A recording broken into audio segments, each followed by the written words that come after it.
FK Consulting and Agent Aid presents. Good day and welcome to this online course regarding duty not to make misrepresentation or false statements or to use harmful marketing techniques. This section is extracted from the relevant regulation as mentioned in your booklet and corresponds with section 34(3). 6.1. No estate agent shall 6.1 in his capacity as an estate agent publish or cause to be published any advertisement which could create the impression that it was published by the owner, seller or lessor of immovable property or by a prospective purchaser or lessee of immovable property. 6.1.2. Willfully or negligently in relation to his activities as an estate agent, prepare, make, or assist any other person to prepare or make any false statement, whether orally or in writing, or sign any false statement in relation thereto, knowing it to be false, or knowingly or recklessly prepare or maintain any false books of account or other records. 6.1.3.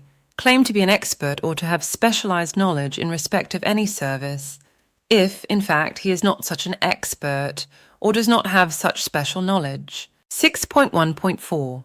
Advertise or otherwise market immovable property in respect of which he has been given a mandate to sell or let at a price or rental other than that agreed upon with the seller or lessor of the property. 6.1.5. Without derogating from the generality of the aforegoing. 6.1.5.1. Willfully or negligently misled or misrepresent in regard to any matter pertaining to the immovable property in respect of which he has a mandate. 6.1.5.2. Use any harmful or misleading marketing technique or method or undesirable practice as declared in terms of Section 63 of the Act to influence any person to confer upon him a mandate to render any service or to sell, purchase, let, or hire immovable property, having regard to the general experience which such person has concerning property transactions and the circumstances surrounding the transaction or proposed transaction. 6.1.6. Use any firm or trading name in respect of his business, if such name may give rise to confusion on the part of the public in respect of the nature of the business carried on by him. 6.1.7.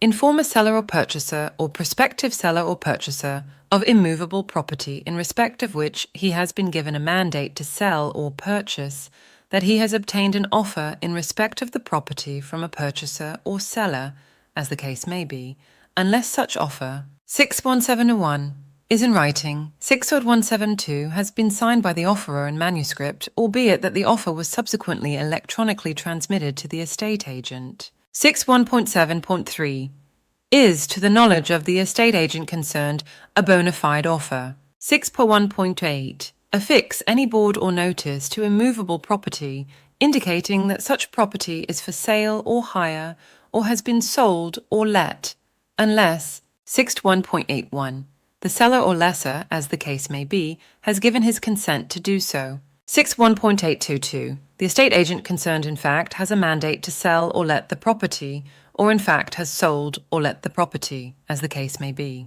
6.1.9 affix or erect any advertising board or notice to solicit business. 6.1.10 on local authority property without express written approval by the local authority. 6.1.11 which is in contravention of the regulations of the advertising bylaws of the applicable local authority. Important notes on this section. Property practitioners may not present a property for sale if it is supposed to be a private sale.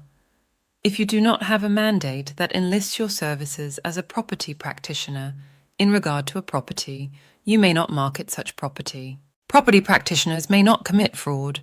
For example, you may not make a false statement or give false testimony on any matter pertaining to a transaction or to maintain false books of accounts and other records orally or in writing. Property practitioners may not lie to consumers to induce them to use their services. For example, you may not claim to only charge a flat fee commission, and in reality, you do not. Another example would be to claim to have a sole mandate on a property when you do not. This section, clause of the Code of Conduct, is put in place to prevent members of the public from being misled by the business name of an estate agent, agency.